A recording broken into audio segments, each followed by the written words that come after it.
What's up guys, welcome to another video. I know some of you guys have been waiting for this video for a while. I just felt like I needed to actually test out the car on a dry day at the track. That way I can drive the car to its limits and to be able to feel not only the weight reduction that we did, like we did on the past video, to test out the power gains that we got from all the upgrades that we did on this car. I'll have the link of the video if you guys do want to watch on how much we lost. We lost about 230 pounds off of the car. And I'm gonna tell you, like, those 230 pounds, you can definitely notice them. This video is gonna be strictly alone on what we did in order to gain more power out of the car. So in this video, I'm gonna show you guys the dyno sheet when I took the car to the dyno when it was completely stock. And we got some numbers in there. And then also I'm gonna show you guys how much the car makes now after all the upgrades were installed.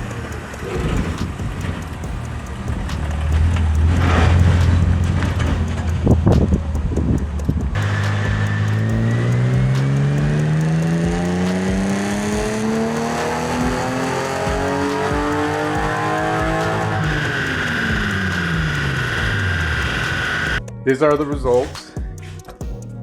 We made, oh crap, I don't think it can focus. So the car made 183 horsepower and torque at 199. Everywhere that I read, it says that these cars make 190 wheel horsepower. So when I dynoed it, you know, with the car being 230,000 miles, I thought it was going to be a lot less than that, but the engine is pretty healthy because it got pretty close to it. So hopefully with the upgrades that we're going to do, it might get close to 200, but we'll see. But to my surprise, the car actually made 183 wheel horsepower. So it made 7 horsepower less than from factory.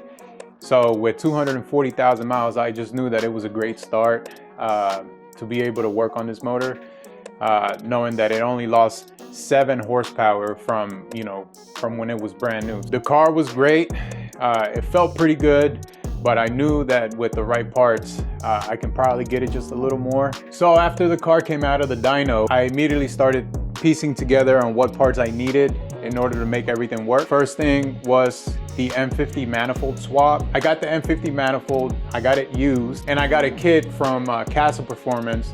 So I took out the M52 manifold and I installed the new one with the Castle Performance kit. My buddy Keaton did that for me. Yeah, so he installed it, and obviously some people swear that you gain a lot more horsepower. I honestly didn't feel it. I knew that if I wanted to get the most juice out of all of this, I needed to do more things. So the second thing that I did was to get an exhaust manifold, no cat. I got a full exhaust system from ISR. So I ended up installing the headers, the full ISR exhaust, and the headers were wrapped, and I got the M50 manifold already in the car. But there's a couple more things that I wanted to do. I also know that if you have a clutch fan on your E36, it robs a little bit of power. So I opted for an electric fan.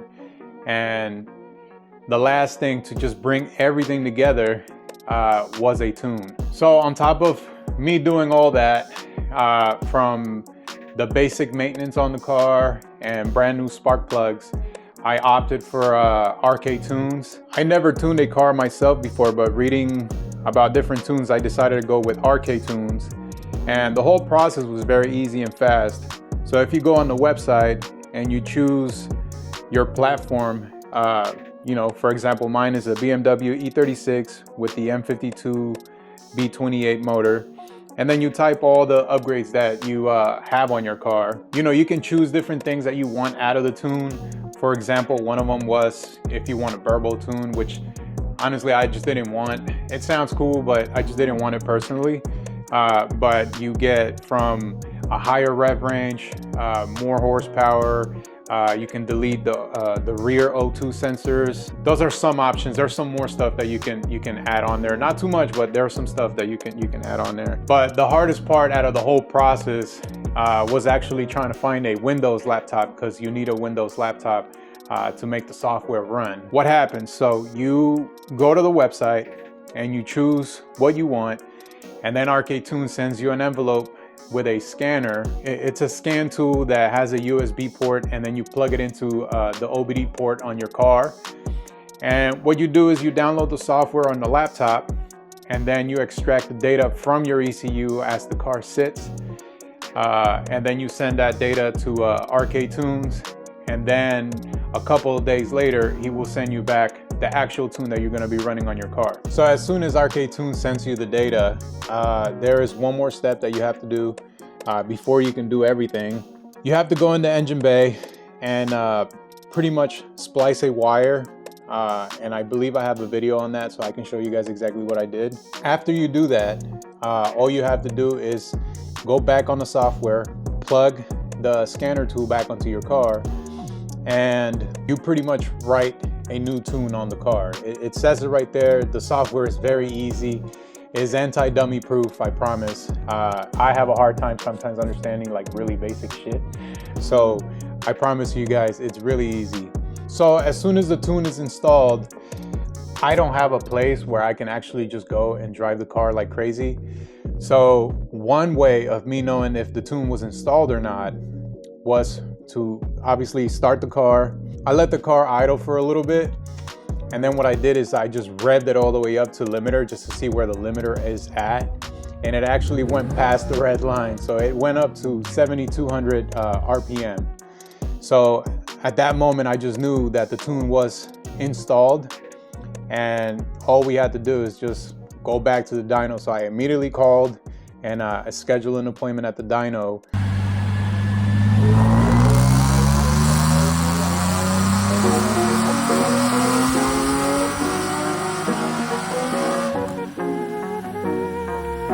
My goal was to just climb over the 200 wheel horsepower. I was hoping, a lot of people were telling me that I might get to like 190 something, but just hearing little bits here and there from everybody, I just knew that I actually might make just a little bit more. And sure enough, we made 215 wheel horsepower. So that is 31 more wheel horsepower gains. 31, it might not seem a lot, but that's 31 wheel horsepower.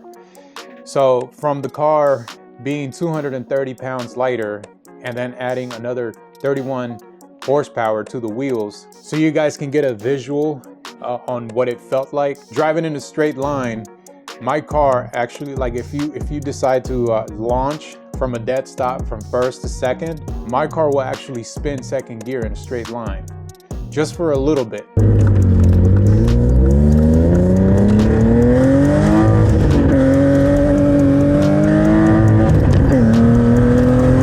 So after all of it was done, I was extremely happy with the car, but we still need to test it out.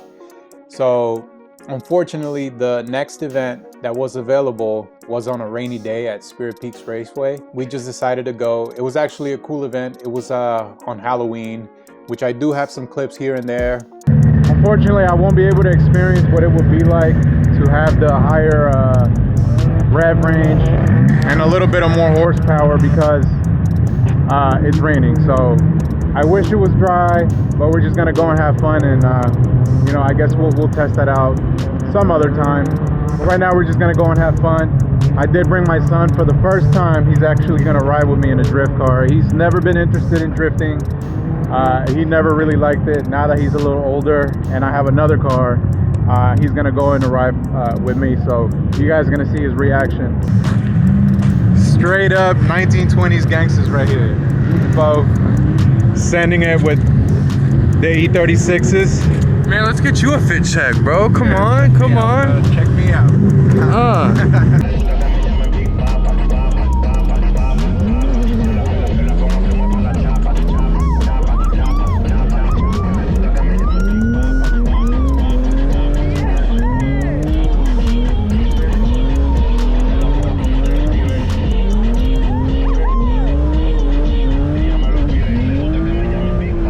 I had a lot of fun in that event, even though I didn't get to try exactly what I wanted to try, because obviously spinning the tires in the wet for any low horsepower car is pretty easy. All you have to do is just crank up the air on your rear tires and boom, you're sliding.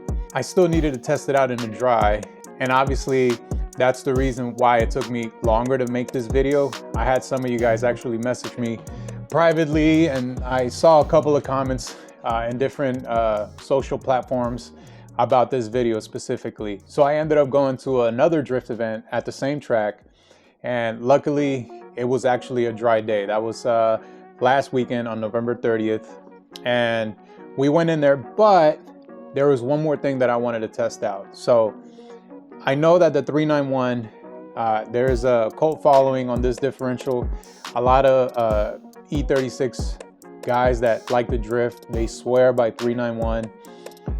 And I had other people that have been drifting for a long time tell me just go with the 315. So I fortunately had those two differentials. So I ended up putting the 315 on the car, and we headed to the track. This day, I actually didn't trailer my car. I actually drove it to the track, and was just crossing my fingers that I could drive the car back home. All right, guys, we're finally here. I won't do much talking. I'm gonna show you guys. We got me, we got Cody. I forgot my homie Kyle's friend. Well, this is Kyle right here. And yeah, we all roll together as a pack. And we plan on rolling us a pack back home. So yeah, it looks like they're about to do we already did tech, and they're about to have driver's meeting right now. So the car is ready. I brought plenty of tires. It should be a fun day. A few things I want to test out. Obviously the power and the weight. And then one thing that I'm really excited about is that I did put a different differential on here. So it has the 315. I've been having a lot of fun with it. But we'll see how it holds up in a dry. But y'all ready to go to the driver's meeting? Yes, sir. Let's go. This is Kyle. What's up, bud? And I forgot your name, man. I'm sorry. Stunts. Empty Stunts. There you go. And yeah, all Beamer boys right here.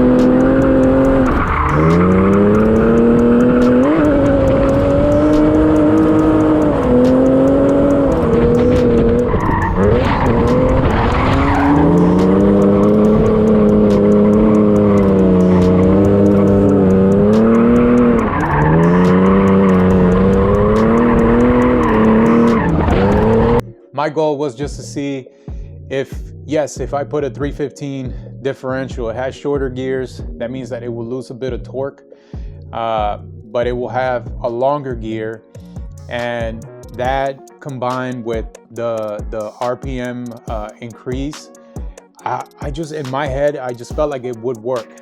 And sure enough, it was mwah. For some of you guys that follow me on this channel, a lot of you guys have a 350Z, but it actually felt very close to what my 350Z felt like back when it was stock.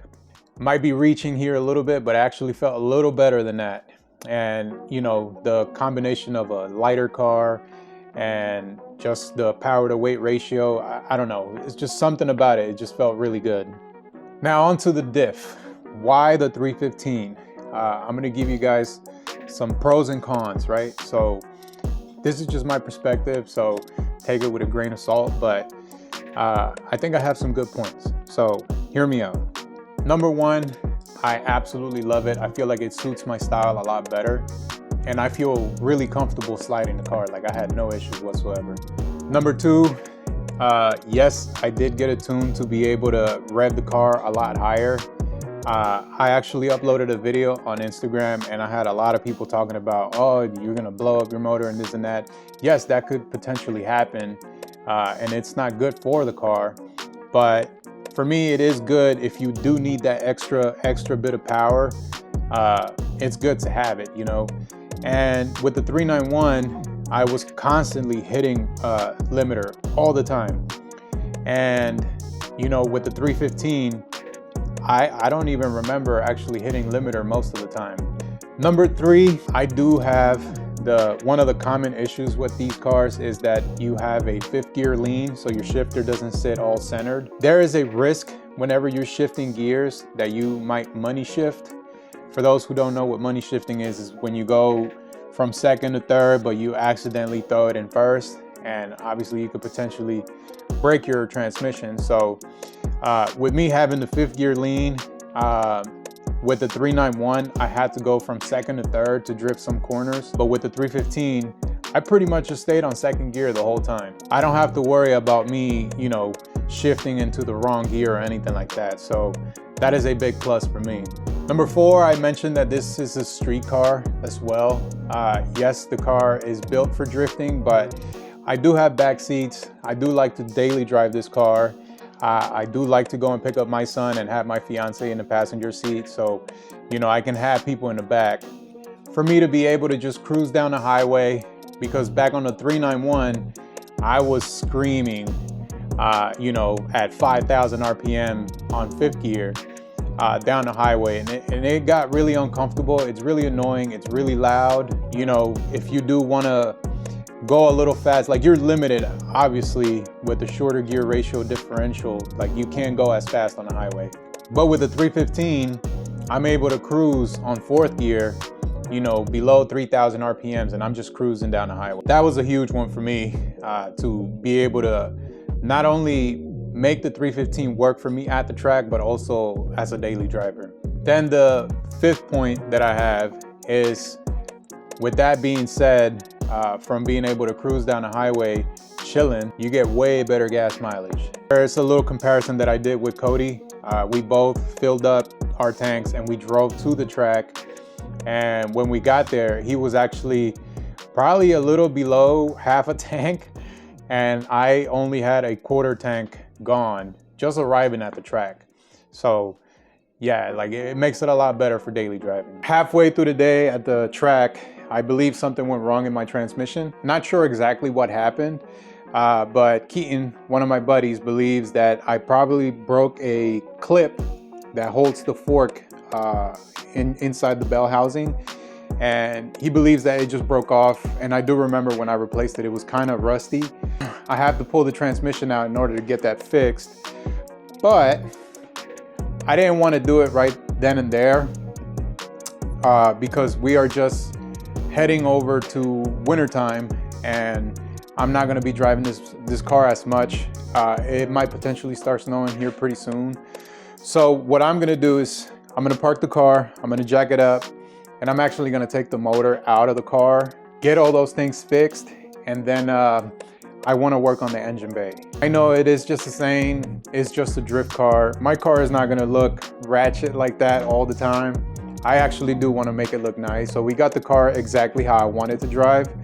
Now we can start actually trying to make it look better. So we're going to start from engine bay. We already did the interior. We're going to do engine bay now.